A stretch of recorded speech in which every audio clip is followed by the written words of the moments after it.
So we started with inductive coupling, inductively coupled oscillators. दो oscillators consider किए थे, उनकी सेल्फ इंडक्टेंसेस के बारे में बात की थी, L1 L2। म्यूचुअल इंडक्टेंस की बात की थी, mu naught N1 N2 A into L। फिर म्यूचुअल इंडक्टेंस और सेल्फ इंडक्टेंसेस के बीच में रिलेशनशिप की बात की थी, which is M square equals to L1 L2 for perfect coupling. और अगर ये परफेक्ट कपलिंग नहीं है तो ये value M over under root L1 L2 that is less than 1, और इसको हमने कपलिंग कोफिशिएंट बोला था। इसमें एक कुछ और चीज़ मैं क्लियर कर दूं कि आपके पास अगर परफेक्ट कपलिंग है तो φ12 that is equal to MI type है। मतलब एक कॉइल में आप करंट फ्लो करवा रहे हो और दूसरी कॉइल में आप फ्लक्स देख रहे हो, ठीक है। इट इज़ MI2 रादर, कि सेकेंड कॉइल में आपने करंट फ्लो करवाया और फर्स्ट कॉइल में आप फ्लक्स देख रहे हो। φ12 means flux in one due to current in second. लेकिन अगर कपलिंग वीक है तो यही आपके पास φ12 ये इस वाली वैल्यू से कम होगा। मतलब हम जो M है, ठीक है, उसकी वैल्यू को ही डिफर करवा देंगे, रादर डिफरेंट हो जाएगा, M डैश बोल सकते हैं। तो इक्वल टू फॉर्म में अगर लिखना है, and M dash well that will be less then M। और M आपने क्या बताया था, दैट वाज L1 L2 की फॉर्म में, ठीक है। M square that is equals to L1 L2। लेकिन M डैश जो है वो फिर L1 L2 के बराबर नहीं रहेगा। तो आपके पास रादर M डैश जो है वो M के बराबर नहीं है, ठीक है। M dash that is less then M, और M आपके पास क्या है, दैट इज M स्क्वायर आपके पास क्या है, दैट इज L1 L2। तो आप क्या चीज़ कह रहे हैं कि अब म्यूचुअल इंडक्टेंस आपके पास कम हो जाएगी। तो अगर मैं बात करूं M divided by L1 L2, ठीक है, और मैं बात करूं M dash divided by L1 L2, तो ये वाली वैल्यू आपके पास कम निकल के आएगी। इन ए वे आप ऐसा कह सकते हैं म्यूचुअल इंडक्टेंस आपके पास कम हो जाएगा, बिकॉज पूरा फ्लक्स लिंक नहीं करेगा किसके साथ, सेकेंडरी कॉइल के साथ। इसलिए आपके पास K की वैल्यू हम वैसे M divided by L1 L2 under root ऐसे ही बताएंगे। M की वैल्यू चेंज हो जाएगी अगर वीक कपलिंग होगी, ये कम होती जाएगी। और M equals to under root L1 L2 कब होगा, when there is perfect coupling. तो ये 1 तभी निकल के आएगा जब आपके पास परफेक्ट कपलिंग है, otherwise it will be less than 1। तो ये चीज़ दिमाग में ज़रूर रखिएगा। नेक्स्ट फिर हमने जो चीज़ बताई थी वो क्या बोला था,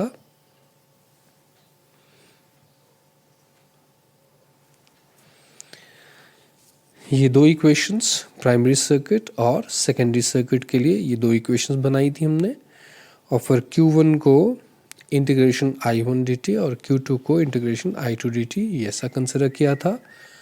और उसके बाद हमने सॉल्यूशंस अज्यूम किए थे, ठीक है। I1 equals to I1 not exponential iota omega t and I2 is equal to I2 not exponential iota omega t. Equation a और इक्वेशन बी में हमने इसको सब्स्टिट्यूट किया था, और फाइनली आपके पास जो इक्वेशंस की फॉर्म आई थी वो ये दो आई थी।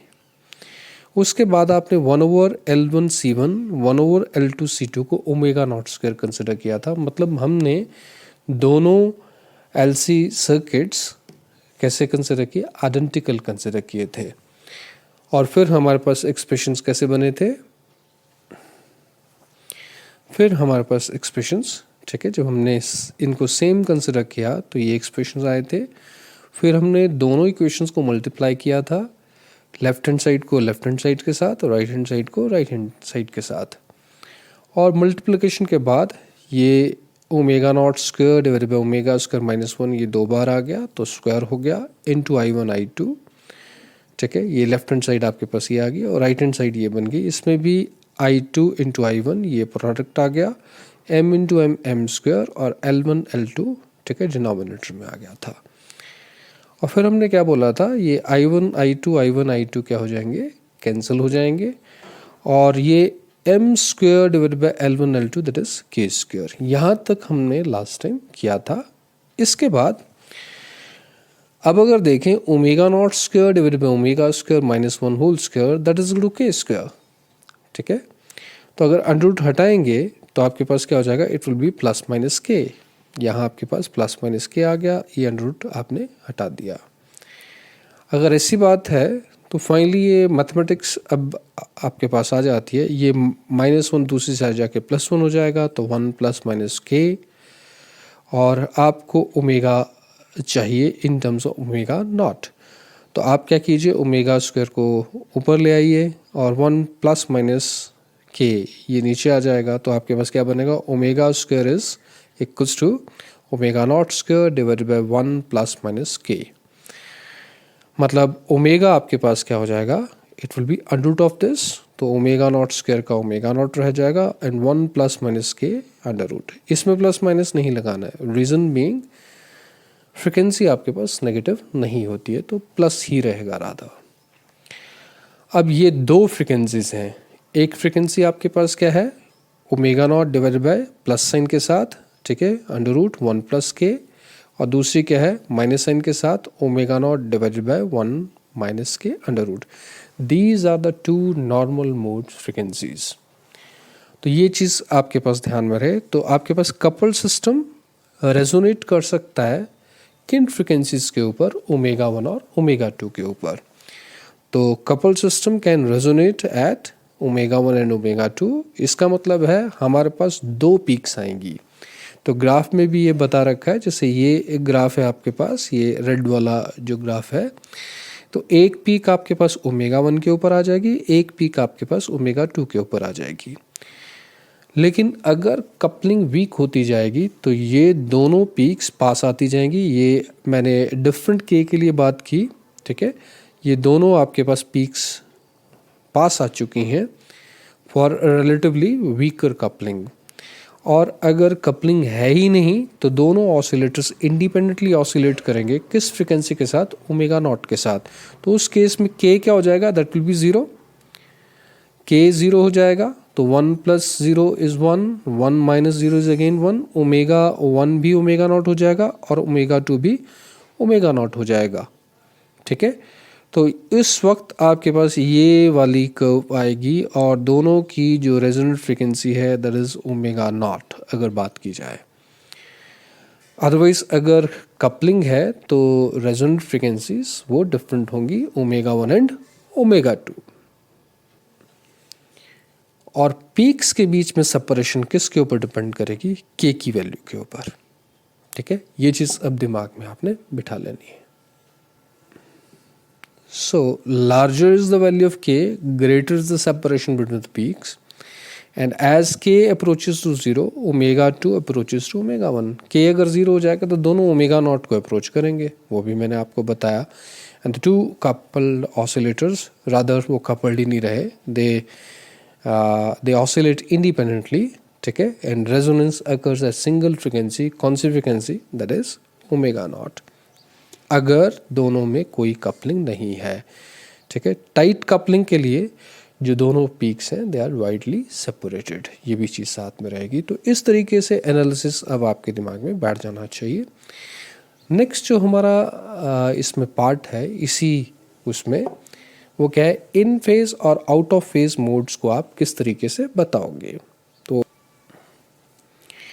वो आप कैसे बताएंगे, आपने अभी दो इक्वेशंस डेवलप की हैं और वो मैंने यहाँ लिख भी दी है, omega naught square divided by omega square -1 I1 m divided by L1 L2 I2, और सिमिलरली दूसरी।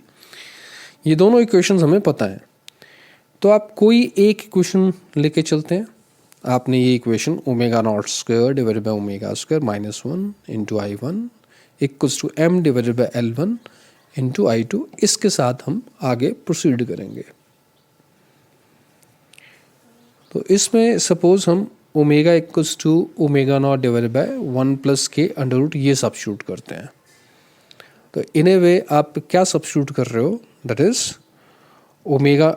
अगर मैं इसको पूरा एक्सप्लेन करूं तो आपके पास है omega equals to omega not divided by under root 1 plus के।